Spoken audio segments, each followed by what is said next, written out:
Mr. Tree is the most cheerful resident of Central Park in the world of sprunki. He stands still, yet his bright green crown always pulsates to the beat of the world's happy music. Every morning, he greets the residents with a wide, triangular smile that never leaves his face. He can rustle his leaves so melodically that the sound becomes the perfect beat for everyone's songs. Mr. Tree is happy to be part of this orchestra, bringing comfort and a catchy rhythm to all.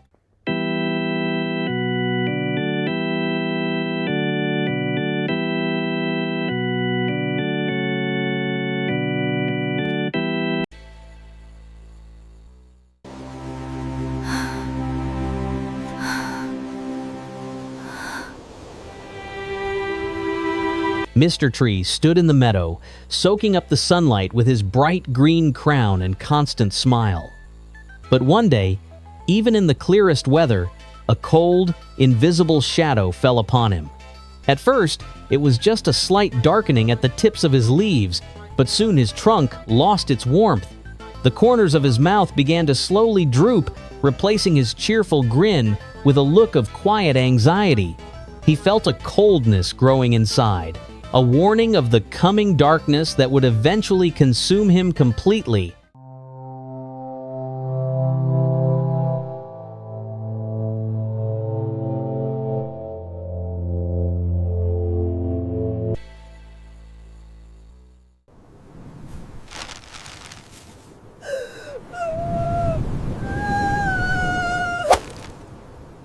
The musical rhythm of the sprunki world suddenly skipped a beat, and Mr. Tree was the first to feel this discord. His bright green foliage turned dark as if eternal twilight had fallen over the park, and his usual smile twisted into an upside-down bracket of sadness. He no longer rustles to the beat of fun. Now, a low, barely audible hum, like static noise, comes from his crown. The residents stop dancing nearby, sensing that their beloved friend is frightened by something. He stands motionless in the darkened grass, trying to contain the anxiety within, but his black eyes have already lost their shine.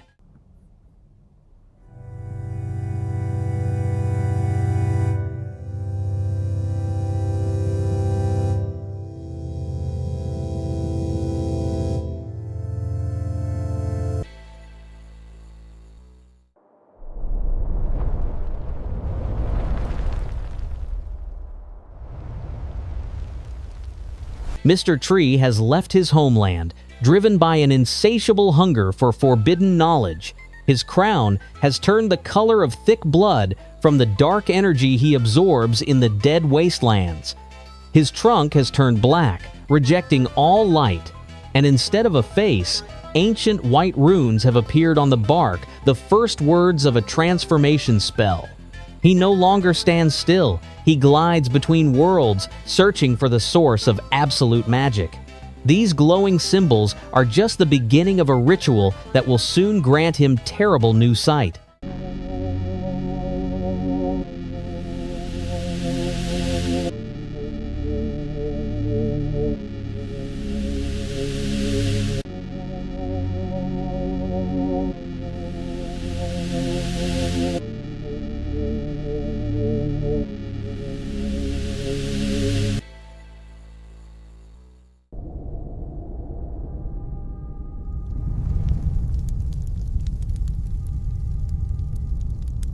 The music in the sprunki world has finally died. Mr. Tree stands in the center of the park, no longer a bright friend, but a gruesome monument with a heavy crown the color of dried blood. His trunk has turned into an absolute black shadow, upon which burns a single huge, unblinking eye. Instead of the former smile, there is a grin of clenched white teeth, ready to snap at anyone who gets too close. He no longer makes sounds but absorbs them, creating a zone of dead, tense silence around himself.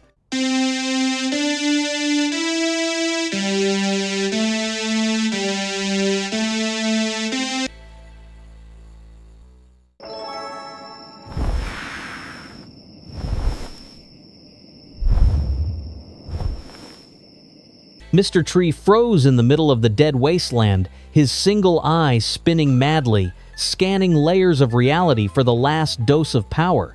His blood-red crown pulsates, drawing magic from the air like a giant parasitic heart. The black trunk cracks from the overflow of energy, and his crooked grin widens, revealing a row of inhuman teeth.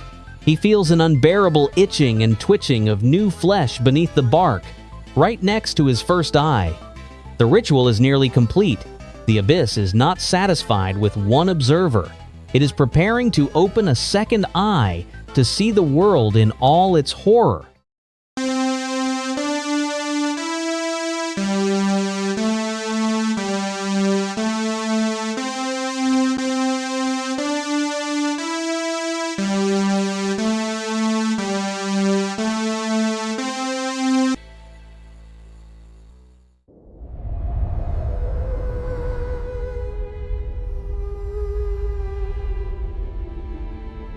The ritual is complete, and the wood has split with a wet crunch, revealing a second shining eye. Now, two white pupils that never blink burn upon the pitch-black trunk. He no longer needs to turn to track his prey. Binocular vision allows him to unerringly judge the distance to a victim. The bloody crown pulses with delight, and the frozen, toothy grin suggests that he finally sees this world in all its vulnerability.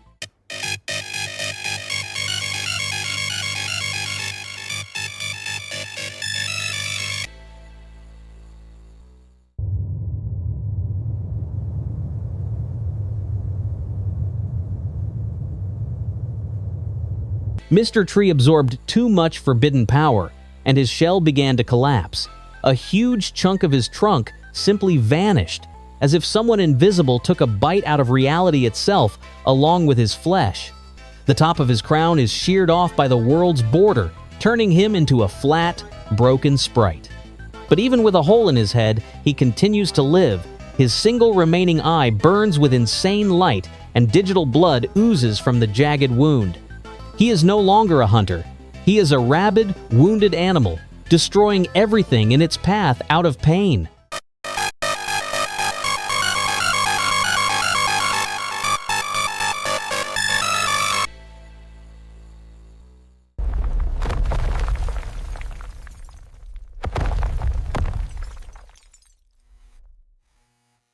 It seemed that dark magic had torn him apart, leaving only a black, chopped-off stump. But Mr. Tree did not die. He shed his excess crown to become a compact and unseen killer. On the flat uppercut, strange brown rings are visible, which rotate to hypnotize the victim.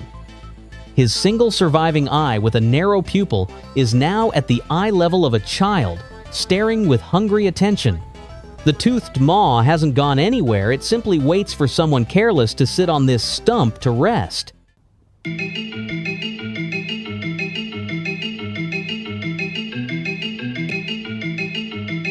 Ready for a challenge? According to statistics, only 3% of viewers manage to like the video and subscribe to the channel before the timer runs out.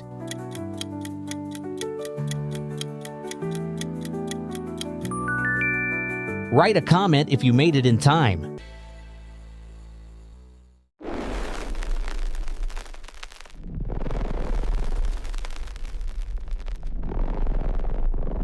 The internal pressure of dark magic became so unbearable that the perfect cut of the stump cracked deeply. The top part has turned a sickly, reddish-brown color, and the tree rings now resemble a bloody labyrinth or inflamed flesh. His single eye has grown larger and taken center stage on the black trunk, hypnotizing the victim with a deathly pale glow. This is no longer just a remnant of a tree. It is an overflowing vessel of darkness, ready to explode with a new wave of nightmare at any second.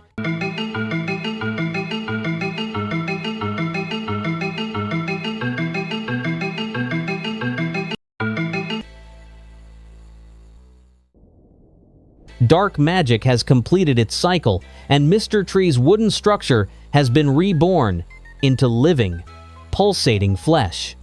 The top cut no longer resembles wood. It is now a piece of raw meat with thick blood dripping profusely down its black skin. His eye has become inflamed, surrounded by a thick red ring, as if he views the world through a veil of madness. Red sludge drips from a mouth full of uneven teeth, but this is not a wound, but a sign of his eternal, insatiable hunger. He is a bleeding ulcer on the body of this world.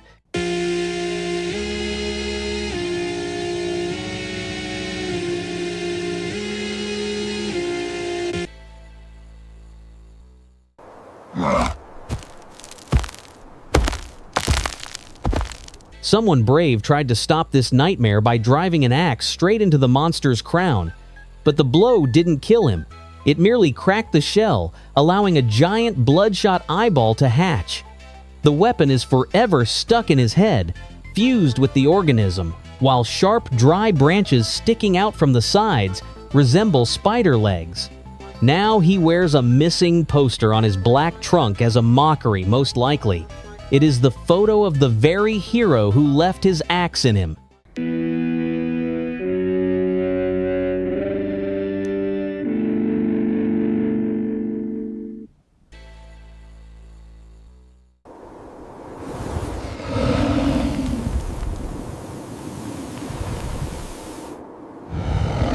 The transformation has destroyed the last remnants of the wooden shell, turning Mr.Tree into an abstract nightmare. Now his head is crowned with chaotic black spikes that seem to slice through the very space around him. In the center of this spiked storm burns a huge crimson eye with a black pupil, radiating pure hatred. His mouth is a deep funnel with rows of needles, frozen in an eternal, silent laugh. He has become the king of the wastelands, and his reign brings only destruction.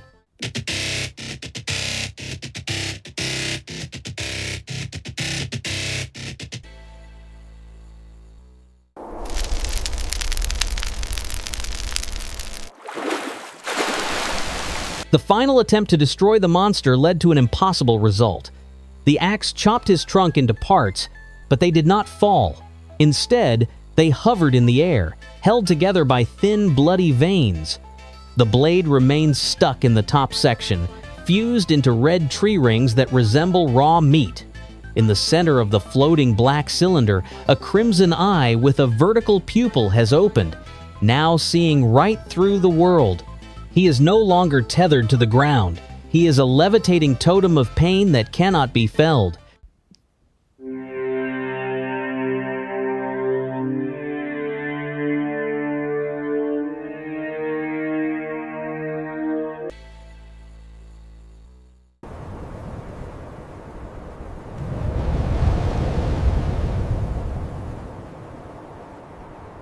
The rampage of flesh and blood has ended, replaced by dead silence.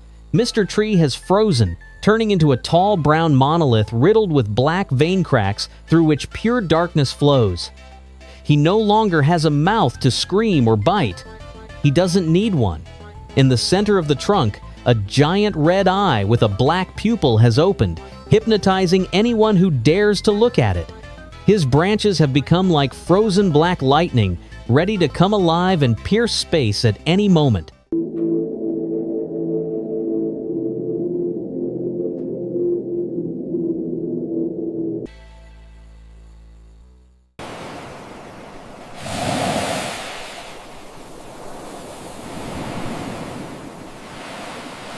The stone totem cracked, and a new, soft form hatched from it. The trunk and crown are now the color of dried blood, but this is merely a disguise, a meat suit.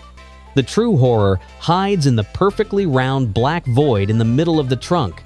There, in the thick darkness, live two whitish eyes and a predatory grin. The tree itself is dead, but the thing inside controls the branches like a puppet, luring the curious closer to its lair.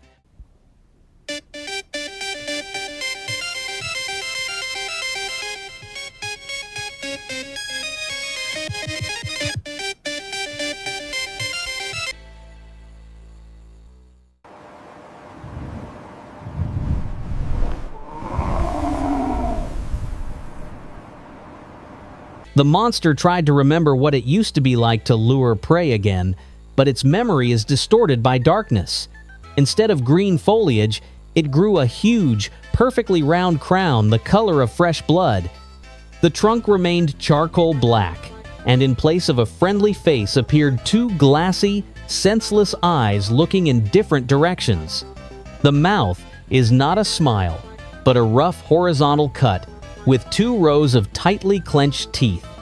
It is an evil doll, only pretending to be a living tree.